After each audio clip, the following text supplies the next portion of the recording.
Hi, we're here today with Ed Klein, who is the author of one after another major bestseller.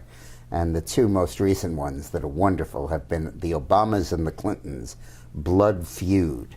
And the one that's out now, Unlikable. Guess who he's talking about? Hillary Clinton. And really just a fascinating insight based on incredible inside sources, both in Hillary's operation, Bill's operation, and Obama's operation, which is very impressive. Welcome, Ed. It's good to have you here. Nice to be here. So the question I guess everybody's asking is, where will this email scandal lead? Yes. Is there a significant chance that she committed an indictable offense in handling classified materials? The good answer to that, I think, is that her oldest and most trusted legal advisor, somebody they've known since Yale Law School, who Bill once appointed to a federal court judgeship, has urged her to lawyer up. He says that she's not taking this seriously enough, that the FBI is more than likely to come down with an indictment unless she gets a criminal lawyer to get in there, start talking to the prosecutors, and see what, if anything, excuse me, can be done to prevent this from happening. And she's not taking his advice. How political do you think the Justice Department's review of this will be? Will it occur to them that we're not going to knock off the front-running Democratic candidate for president, or will it be that she's just like anybody else? Well, I think James Comey, the director of the FBI, is a straight shooter and will do what needs to be done. But then, as you say, it then goes to the Justice Department and to Loretta Lynch, who, of course, is an appointee of Barack Obama. And so, it can go either way.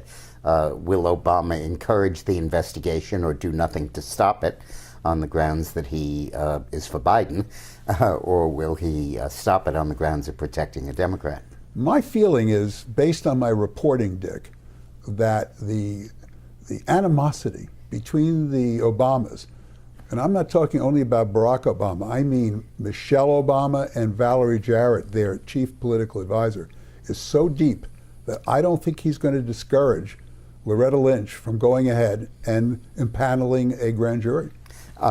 In fact, in your book, one of the things that I found fascinating is the extent to which the president seems to regard the email scandal as a personal affront.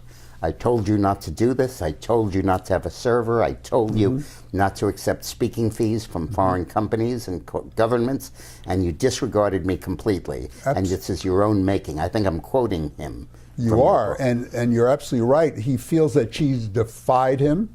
He's the president of the United States, that she has not given him the respect that he is due, and that they called her into the Oval Office, Valerie Jarrett, and Barack Obama, and by the way, Michelle was in at that meeting, as she is on many meetings, and they told her, we know you're using this private server, you have to stop doing that.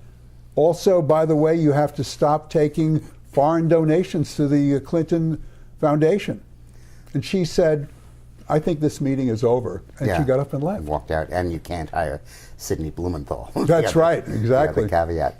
Of course, the other issue that I think is important here is that if they do not indict Hillary Clinton for taking reams of material that should have been marked classified, but was in fact not marked classified because she was the one in charge of marking it. Exactly. Then aren't they opening the door to permitting any federal employee to take any document about a foreign government that should be classified?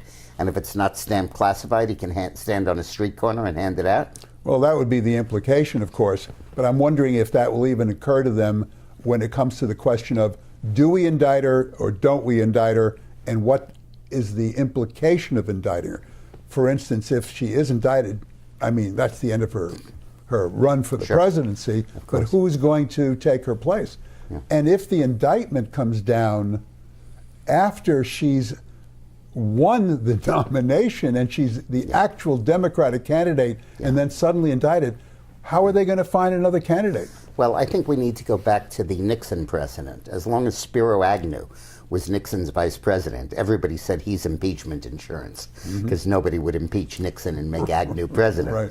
But then when they got Agnew first to remove that, And then when Nixon appointed Gerald Ford, people said, okay, we wouldn't mind Ford as president, and then Nixon became vulnerable. Yes, exactly. I think it's the same deal here with the Biden candidacy.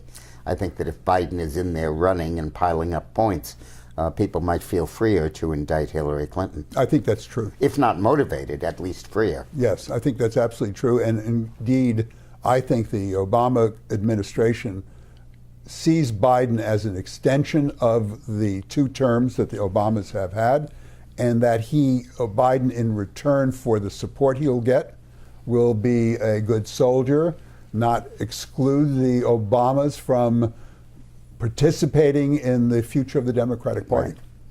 Well, good. Thank you, Ed. So this is the first of a series. In the next episode, we're going to go into greater depth on what Ed just said about the animosity between the Obamas and the Clintons that is increasingly becoming the most important relationship in American politics. Thanks for watching.